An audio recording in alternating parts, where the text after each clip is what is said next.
DC's The New 52 often gets a bad reputation. There are a few series such as Batman by Scott Snyder and Justice League by Jeff Johns that do get remembered fondly, but here are 10 titles that I think deserve a little bit more attention. Woof woof! Hey guys, it's me Marcus, aka the Mad Dog, and we're back with another video. Now kicking off this list is a book that I don't think is a complete hidden gem, but I couldn't do a New 52 underrated titles without mentioning it. And that's because I'm going with Jeff Lemire's run on Green Arrow. But out of this list, this probably is the most well known, which is why I'm putting it on here first, but I think it's so underrated when you consider everything that it had going against it. But the New 52 was really fast and loose in deciding which series got to live and which series got to die. And there was very rarely a second thought towards it, as you'll notice throughout the rest of this list. And for a starting title to get to issue 17 and have no real buzz about it, yeah, it wasn't looking good. Yet for some reason, Green Arrow was given a second shot at life with one of the biggest names that they could get, Jeff Lemire. Him and Andrea Sorrentino gave us not only one of the best runs from the New 52, but one of the best storylines for Oliver Queen. Sure, it's got its detractors, and people will say that it's not the Oliver Queen that they know and love, but at the end of the day, this is just pure entertainment. The art, especially from 2012, was very different from what you'd expect to see from either of the big two publishers, and the storyline avoided a lot of the hiccups that other runs from this era could often fall victim to. Even though the New 52 is my jam, there are a lot of other titles that haven't really aged as well, whereas I feel if nobody told you, you wouldn't really know that Green Arrow by Jeff Lemire was even a part of the New 52. But it was, and it became a great highlight of this imprint, and its inclusion on this list should be a surprise to nobody after I reviewed it last year. It had a fantastic start, an engaging mystery throughout, and it even had quite a satisfying ending. And yeah, you might have already known about this run, but when I hear people talking about the best series coming out of the New 52, this often seems to be left out of the conversation. Next up, I'm going with Grayson. Yeah, this is another one that isn't a complete unknown, but it isn't read enough. And I know I'm biased because Nightwing is my favourite character over at DC. I even like the run before this. It was written by Kyle Higgins, which was a little bit more of a classic Nightwing story, even though he had that new red costume, which in all honesty, I didn't hate. But a spy thriller story that reminds me of Mission Impossible, but starring Dick Grayson?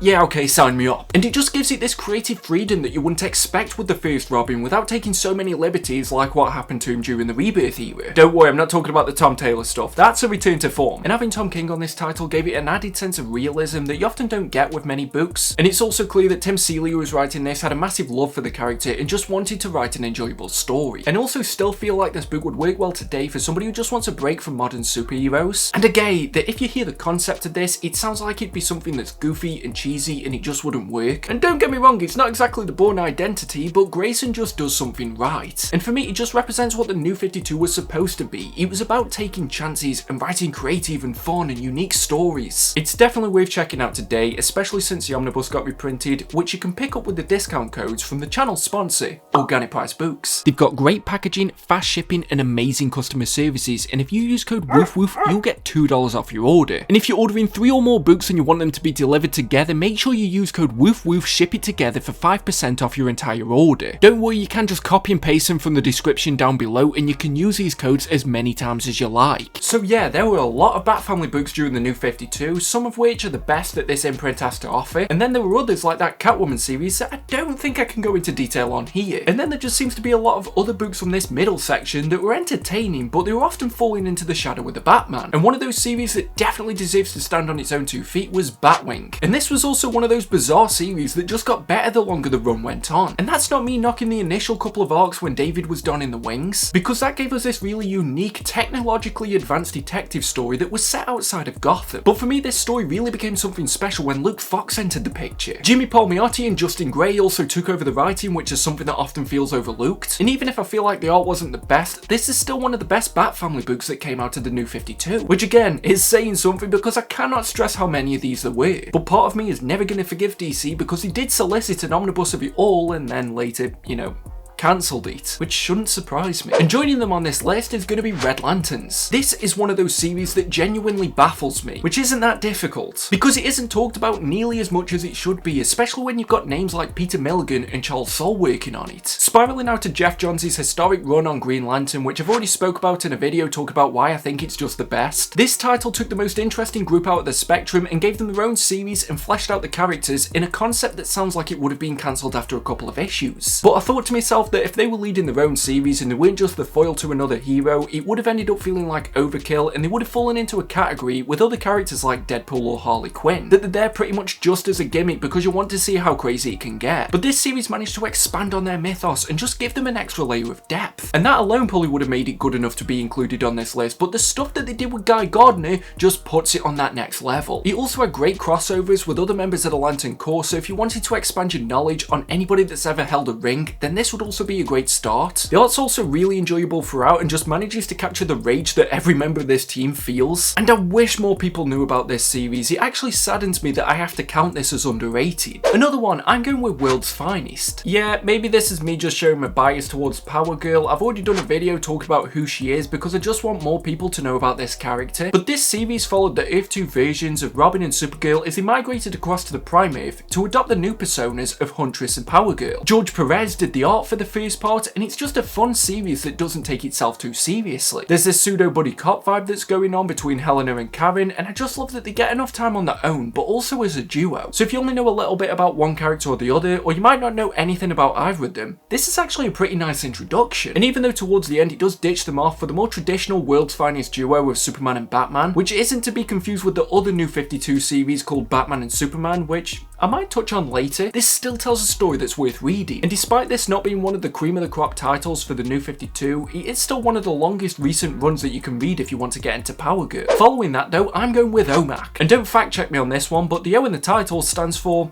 oh, what could have been? I swear this title was cancelled before anybody even had time to enjoy the first issue, but it was one of the first titles that they printed that really showed the variety that they could bring to the table with this relaunch.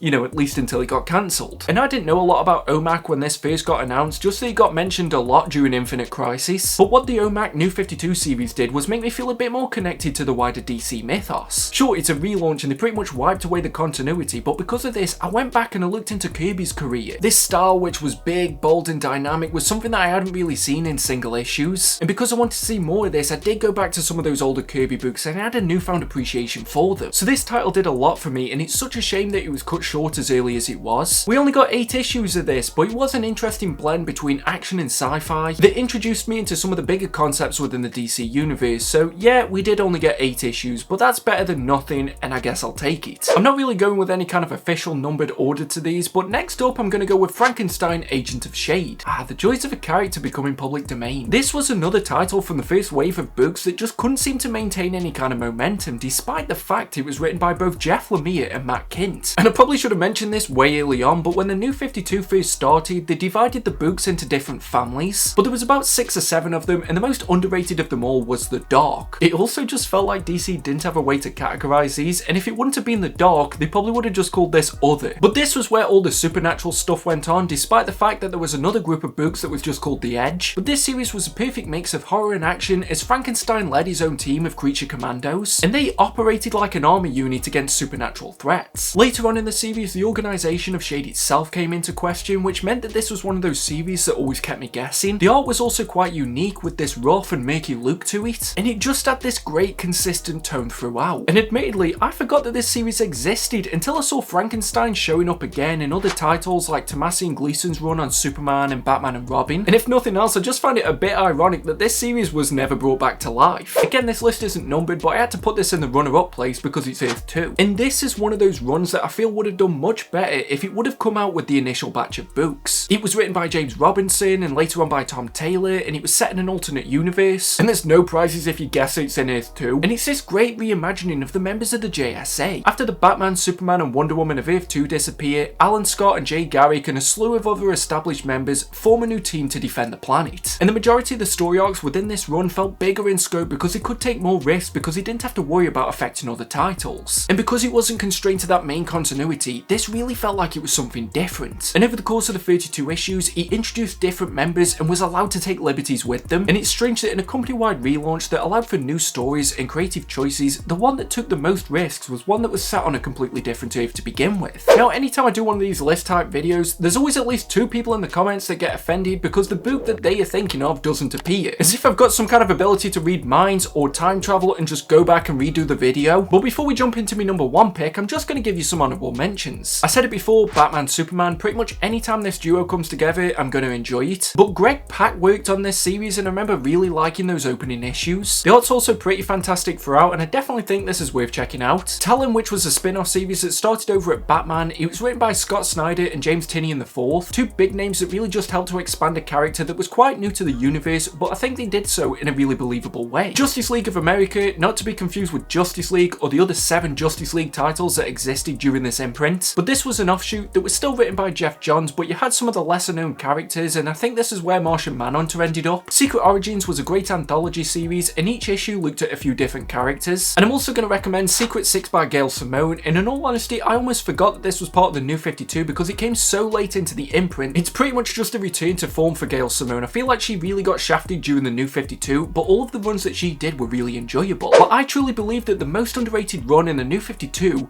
was AllStar Western. And in all honesty, one of the most underrated characters throughout all of DC is Jonah Hex. And if it wasn't for that movie that thankfully all of us have pretty much forgotten now, this probably would have just been his own title. It was written by Justin Gray and Jimmy Palmiotti, who already had a wealth of experience with this character, and it pretty much just carries forward the same vibe that they had during the regular series, which unfortunately I haven't managed to read all of because it seems like DC really just doesn't want to collect it. But what the New 52 allowed them to do was inject that cowboy western vibe, but in the modern day, and also include Booster Gold. Do I really need to say anything more about why this was a great book? And admittedly, this is a series of 2 halves, but both of which are great. Originally, there wasn't that confidence to just make this a Jonah Hex book, so it was him, but also alongside Amadeus Arkham. They also put a backup feature in each issue, which was some really great standalone stories. But then once they were past that initial cancellation fee, it just went back to being a great Jonah Hex story, but in a present day setting. And that gave him the opportunity to interact with other characters within the DC universe that he might not have done before. It went on for a good number of years, but it still doesn't get talked about when people remember the New 52, and it actually had an ending that felt satisfying while still being a great next chapter for this character. It was pretty much the perfect mix of everything that I love from the New 52 and everything that came from the universe before it, and because of that, it's always going to be one of my favourite series that came out of this imprint, and it's also going to be my most underrated. But that's the video, and hopefully you enjoyed it, even though I know there is a section of the internet that just loves to tell you how much they hate the New 52, but I love it, and hopefully you do as well. But I'm going to wrap this video up here because I'm losing my voice, but until next time, just make sure that you stay safe